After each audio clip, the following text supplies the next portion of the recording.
देश हित में हमको ये तय करना पड़ेगा कि साल भर तक घर में कोई भी फंक्शन हो, कोई भी कार्यक्रम हो, हम सोने के गहने नहीं खरीदेंगे। नमस्कार, मैं हूं प्रवीण गौतम और आप देख रहे पब्लिक मीटर। दोस्तों, वीडियो में बात करेंगे कि पीएम मोदी ने देश की जनता से जब एक साल तक सोना त्यागने की मांग की तो राहुल गांधी सहित विपक्षी नेताओं ने किस तरह धज्जियां उड़ाई हैं। जब पीएम मोदी चुनाव के बाद जागे हैं, माना है कि आर्थिक संकट बड़ा है। साथियों, आज जो संकट है उसमें हमें विदेशी मुद्रा बचाने पर भी बहुत जोर देना होगा। बहुत सारे सुझाव पीएम मोदी ने दिए, 7 सूत्री सुझाव सरकार दे रही है। पीएम मोदी के बयान के बाद बवाल कट गया है। विपक्षी नेताओं ने क्या सुना है, उससे पहले एक बार फिर आपको पीएम मोदी की 7 मांगे बता देते हैं कि जनता से क्या मांगा है। देश के प्रधानमंत्री ने आर्थिक संकट को संभालने के लिए एक साल तक क्या क्या त्यागने को कहा है। 5 राज्यों के चुनाव के बाद पीएम मोदी को होश आया है। अब क्या बोला है, पहले वो बता देते हैं। पिछले वीडियो में हमने आपको बताया था, पीएम मोदी का बयान सुनाया था। एक बार फिर आपको प्रमुख 7 मांगे दोहरा देते हैं। पीएम मोदी ने कहा कि जहां तक संभव हो सके वर्क फ्रॉम होम करना चाहिए। इसके बाद कहा कि 1 साल तक सोना खरीदना बंद करिए। इसके बाद अगला सुझाव नंबर 3, मेट्रो या पब्लिक ट्रांसपोर्ट का इस्तेमाल करिए पेट्रोल और डीजल को बचाने के लिए। खाने के तेल का कम इस्तेमाल करें, यह भी पीएम मोदी ने सलाह दी। चौथा पॉइंट। 5वां पॉइंट, नेचुरल फार्मिंग यानी प्राकृतिक खेती की तरफ जाएं, यूरिया का इस्तेमाल कम करें। इसके बाद 6वां पॉइंट, स्वदेशी अपनाएं, विदेशी ब्रांड की बजाय स्वदेशी अपनाएं। और 7वां पॉइंट, 1 साल तक विदेश यात्राओं से बचें, यानी घूमने फिरने के लिए विदेश ना जाएं। पीएम मोदी ने अपने भाषण में यह भी कहा था कि मिडिल क्लास में बड़ा क्रेज हो गया है विदेश में घूमने का, विदेशों में घूमने का, विदेशों में वैकेशन पर जाने का। मिडिल क्लास में कल्चर बढ़ता जा रहा है।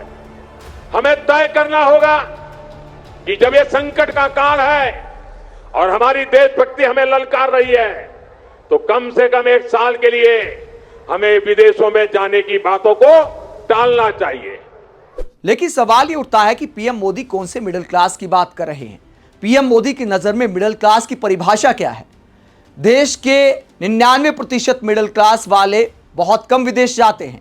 हाँ, मिडिल से ऊपर वाली रेंज आप मान सकते हैं कि अपर मिडिल क्लास अगर शब्द इस्तेमाल करते तो भी थोड़ा बहुत जस्टिफाई होता, लेकिन मिडिल क्लास तो अपना गुजारा कर ले, यह भी बहुत बड़ी बात है।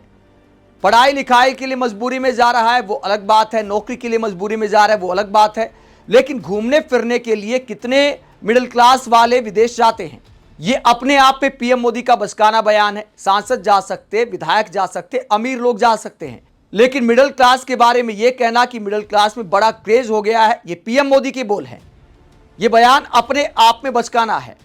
जब पीएम मोदी ने ऐसा बयान दिया तो विपक्षी नेताओं का क्या रिएक्शन आया है, राहुल गांधी ने क्या कहा, उससे पहले आम आदमी पार्टी के सांसद संजय सिंह क्या कहते हैं, जरा सुनिए। नमस्कार, जय हिंद साथियों। कल भारत के प्रधानमंत्री नरेंद्र मोदी जी ने यह कहा कि 2 महीने से भारत की सरकार यानी कि मोदी जी आपका बोझ उठा रहे थे। अब चुनाव खत्म हो गया तो अब बोझ नहीं उठाएंगे मोदी जी। 5 राज्यों का चुनाव जब तक हो रहा था तब तक आपका बोझ उठा लिया उन्होंने। अब वो कह रहे हैं तेल का इस्तेमाल कम कीजिए, पेट्रोल डीजल का इस्तेमाल कम कीजिए, गैस का इस्तेमाल कम कीजिए, सोना ना खरीदिए, 1 साल तक सोना ही ना खरीदिए, कोई भी शादी हो फंक्शन हो ना खरीदिए। मोदी जी कह रहे हैं खाने के तेल का भी इस्तेमाल कम कीजिए। ये सारा ज्ञान चुनाव भर याद नहीं आया मोदी जी को। तब कह रहे थे कोई कमी नहीं है, पूरा भंडार भरा हुआ है, कोई समस्या नहीं है। लेकिन जैसे ही 5 राज्यों के चुनाव खत्म हुए, नरेंद्र मोदी जी के कंधे झुक गए। जो कंधे आपका बोझ उठा रहे थे वो मोदी सरकार के कंधे झुक गए। अब वो कह रहे हैं हम आपका बोझ नहीं उठाएंगे। कभी चुनावों में आपको कहा जाता है ना तेल की कमी है ना गैस की कमी है, और चुनाव खत्म होते ही गैस के दाम बढ़ा दिए जाते हैं। आपको सलाह दी जा रही है तेल का इस्तेमाल कम करो, और ये सब कुछ देशभक्ति से जोड़ दिया जाता है। आप महंगाई में रहिए, देशभक्ति है। आप सोना न खरीदिए, देशभक्ति है। आप विदेशों की यात्रा न कीजिए, देशभक्ति है। सब कुछ देशभक्ति है। लेकिन मोदी जी बड़ी बड़ी रैलियां करेंगे, बड़ी बड़ी सभाएं करेंगे, लाखों लोगों को बसों में भर भर के लाया जाएगा, वहां तेल का भरपूर इस्तेमाल होगा। उसमें कहीं कोई दिक्कत नहीं होगी। विदेशों की यात्रा करेंगे, रोड शो करेंगे प्रधानमंत्री जी, आज ही से उनका रोड शो शुरू हो गया है। उसमें तेल की कोई कमी नहीं होगी, उसमें तेल की बचत नहीं करनी है उनको। इस प्रकार के दोहरे चरित्र से भारतीय जनता पार्टी और प्रधानमंत्री देश को कब तक धोखा देते रहेंगे, और आपके ऊपर हर प्रकार का कष्ट, तकलीफ, महंगाई, बेरोजगारी थोपते हुए उसको देशभक्ति से जोड़ते रहेंगे। कब तक ये चलेगा और कब तक आप खामोशी से ये सब कुछ बर्दाश्त करते रहेंगे? इसको आप खुद सोचिए, कितना दोहरा चरित्र है। खुद मोदी जी के ऐशो आराम में कोई कमी नहीं है, वो विदेशों की यात्रा भी करने जा रहे हैं, अब यूएई की यात्रा करने जा रहे हैं, तो वो विदेशों की यात्रा भी करेंगे, उनके लोग सोने का भी इस्तेमाल करेंगे, आडंबर का जीवन पूरी तरीके से बिताएंगे, उनकी रैलियों में लाखों लोगों को बसों में भर भर के इकट्ठा किया जाएगा, उसमें तेल की बचत की जरूरत नहीं है। लेकिन आपसे कहा जा रहा है देशभक्ति के नाम पर मिट जाओ और चुनाव में लाइन में लग के वोट देते रहना। तो आप, इस देश की जनता नरेंद्र मोदी के लिए सिर्फ और सिर्फ वोट की मशीन रह गई है, इसके अलावा हमारा आपका कोई इस्तेमाल नहीं है, सिर्फ चुनावी उपयोग है, उसके बाद आपको छोड़ दिया जाता है आपके हाल पे। जय हिंद। तो संजय सिंह पीएम मोदी की हिपोक्रेसी पर सवाल उठाते हैं कि एक तरफ प्रवचन देते हैं, उसके बाद रोड शो करते हैं, बड़ी बड़ी रैलियां करते हैं, बसों में पब्लिक को ठूस ठूस कर लाया जाता है। संजय सिंह के अलावा बाकी नेताओं ने भी सवाल उठाए हैं। अखिलेश यादव क्या कहते हैं? चुनाव खत्म होते ही संकट याद आ गया। दरअसल देश के लिए संकट सिर्फ एक है और उसका नाम है भाजपा। इतनी सारी पाबंदियां लगानी पड़ी तो $5 ट्रिलियन की जुमलाई अर्थव्यवस्था कैसे बनेगी? लगता है कि भाजपा सरकार के हाथ से लगाम पूरी तरह छूट गई है। डॉलर आसमान छू रहा है और देश का रुपया पातालोन्मुखी हो गया है, यानी पाताल की तरफ जाने को हो गया है। सोना ना खरीदने की अपील जनता से नहीं, भाजपाइयों को अपने भ्रष्ट लोगों से करनी चाहिए, क्योंकि जनता तो वैसे भी 1.5 लाख तोले का सोना नहीं खरीद पा रही। भाजपाई ही अपनी काली कमाई का स्वर्णीकरण करने में लगे हैं। हमारी बात गलत लग रही हो तो लखनऊ से लेकर गोरखपुर तक पता कर लीजिए, या अहमदाबाद से लेकर गुवाहाटी तक।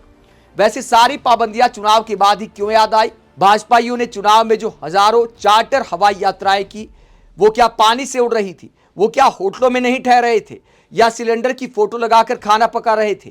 भाजपाइयों ने चुनाव में ही वीडियो कॉन्फ्रेंसिंग से ही प्रचार क्यों नहीं किया? सारी पाबंदियां जनता के लिए हैं क्या?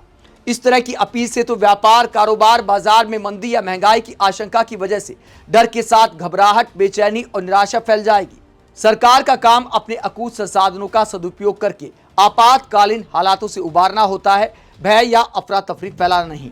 अगर सरकार नहीं चला पा रहे तो भाजपाई अपनी नाकामी स्वीकार करें, देश को बर्बाद ना करें। तो अखिलेश यादव कहते हैं कि ऐसे बयान बाजार में अफरा तफरी मचा सकते हैं, और बाजार में इसका असर क्या है? पीएम मोदी के बयान के बाद आज शेयर मार्केट के क्या हालात हैं? वीडियो रिकॉर्ड करने तक 10:57 पर आप बीएसई सेंसेक्स के हालात देख सकते हैं। 1000 से ज्यादा पॉइंट गिर गई है शेयर मार्केट आज के दिन। तो पीएम मोदी के बयान का ही इसे असर माना जा रहा है, वरना पिछले कुछ दिनों में शेयर मार्केट में थोड़ी राहत मिली थी। लेकिन पीएम मोदी ने जब ऐसा बयान दिया है कि सोना ना खरीदें, पेट्रोल डीजल कम खरीदें, तो सुनारों की दुकानों पर भी रौनक कम हो सकती है, वहां पर भी बेरोजगारी के हालात पैदा हो सकते हैं, और शेयर मार्केट में हाहाकार मचने के हालात जरूर पैदा हो गए हैं। राहुल गांधी क्या कहते हैं पीएम मोदी के इस बयान पर? मोदी जी ने कल जनता से त्याग मांगे, सोना मत खरीदो, विदेश मत जाओ, पेट्रोल कम जलाओ, खाद और खाने का तेल कम करो, मेट्रो में चलो, घर से काम करो। ये उपदेश नहीं, ये नाकामी के सबूत हैं। 12 साल में देश को इस मुकाम पर ला दिया है कि जनता को बताना पड़ रहा है क्या खरीदें, क्या ना खरीदें, कहां जाएं, कहां ना जाएं। हर बार जिम्मेदारी जनता पर डाल देते हैं ताकि खुद जवाबदेही से बच निकले। देश चलाना अब कॉम्प्रोमाइज्ड पीएम के बस की बात नहीं। तो राहुल गांधी पीएम मोदी के बयान पर कटाक्ष करते हैं और इसे नाकामी का सबूत बताते हैं। आप इस पूरे मसले को लेकर क्या सोचते हैं? कमेंट बॉक्स में अपनी राय जरूर दें, साथ ही चैनल को सब्सक्राइब भी करें। नमस्कार।